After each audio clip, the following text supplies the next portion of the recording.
ఓం శ్రీ గురుభ్యో నమః. మనము ఎక్కువగా నామస్మరణ చేయడంలో హరే కృష్ణ అంటూ ఉంటాం. అసలు ఈ హరే కృష్ణ అంటే ఏమిటి, దీని పర్యవసానం ఏమిటి, మరి విశ్లేషణ చేద్దాం ఇవాళ ఆధ్యాత్మిక పరంపరలో.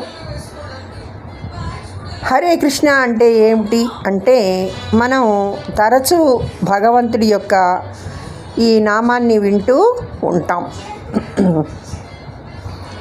అందరం అంటూ ఉంటాం హరే కృష్ణ అని.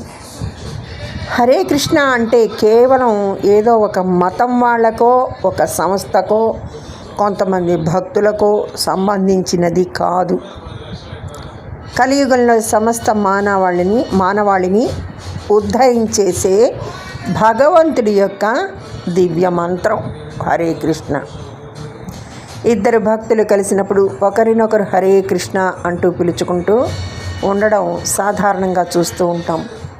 అసలు హరే కృష్ణ అంటే ఏంటో ఒకసారి చూద్దాం.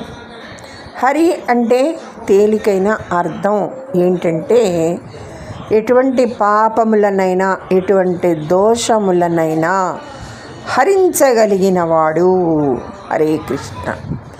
కృష్ణ అంటే భగవంతుడు, సర్వ జగన్నియామకుడు.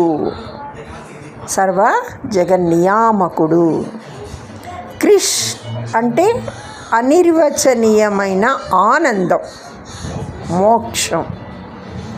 అటువంటి మోక్షాన్ని ప్రసాదించగలవాడు కాబట్టి ఆయన్ని కృష్ణ అంటారు.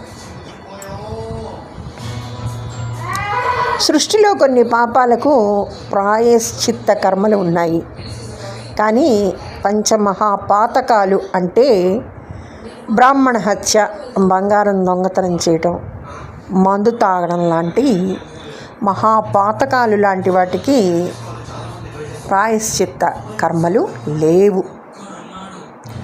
యోగి అయినా జ్ఞాని అయినా ఎంతటి గొప్పవారైనా ఆ ప్రారబ్ధ కర్మలు మాత్రం అనుభవించవలసిందే.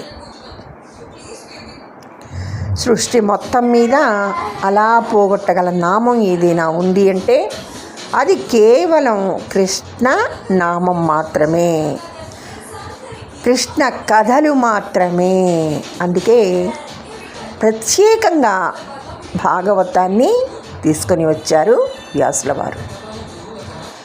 కలియుగంలో కేవలం భాగవతం విన్నంత మాత్రాన కృష్ణనామం స్మరించినంత మాత్రాన పంచమహాపాతకాలే కాదు, సమస్త పాపరాశి ధ్వంసమై కృష్ణలోకమైన మోక్షాన్ని చేరుకుంటారు.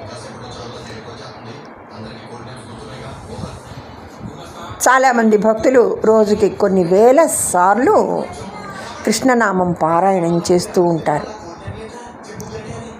జనన మరణ చక్రం అనే సంసార సముద్రంలో నావ వంటిది హరే కృష్ణ నామం.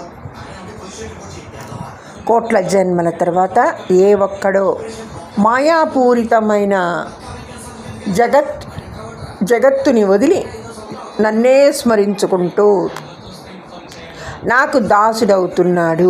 అటువంటి వాడి యొక్క యోగక్షేమాలు నేనే వహిస్తున్నాను అని భగవద్గీతలో కృష్ణుడు మనకి అభయం ఇచ్చారు.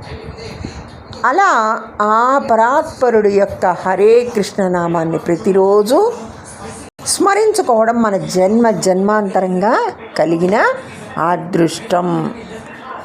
ఇప్పుడు ఈ రోజుల్లో వాట్సాప్, ఫేస్బుక్ లాంటి సోషల్ మీడియా ద్వారా ఆధ్యాత్మిక గ్రూపులలో ప్రతిరోజు కృష్ణనామాన్ని స్మరించుకోవడం, కృష్ణుని చక్కటి చిత్రపటాలని చూడడం కూడా ఆధ్యాత్మికతలో, భక్తిలో ఒక భాగమే. ప్రతిరోజు మరి ఈ మంత్రాన్ని, కృష్ణ మంత్రాన్ని స్మరించుకోవడం ఉత్తమం. హరే కృష్ణ కృష్ణ కృష్ణ హరే హరే, హరే రామ రామ రామ హరే హరే. ఓపికంటే 108 సార్లు పారాయణ చేయొచ్చు. కర్మ ఫలితంగా ఎటువంటి ఆపదలు మనల్ని, మన కుటుంబ సభ్యులని బాధించకుండా ఉండాలంటే కృష్ణ పరమాత్మ మనల్ని అనుగ్రహించాలని ఆయన పాద పద్మములను స్మరిస్తూ సర్వం శ్రీకృష్ణార్పణమస్తు. ధన్యవాదములు. సర్వేజన సుఖినో భవంతు.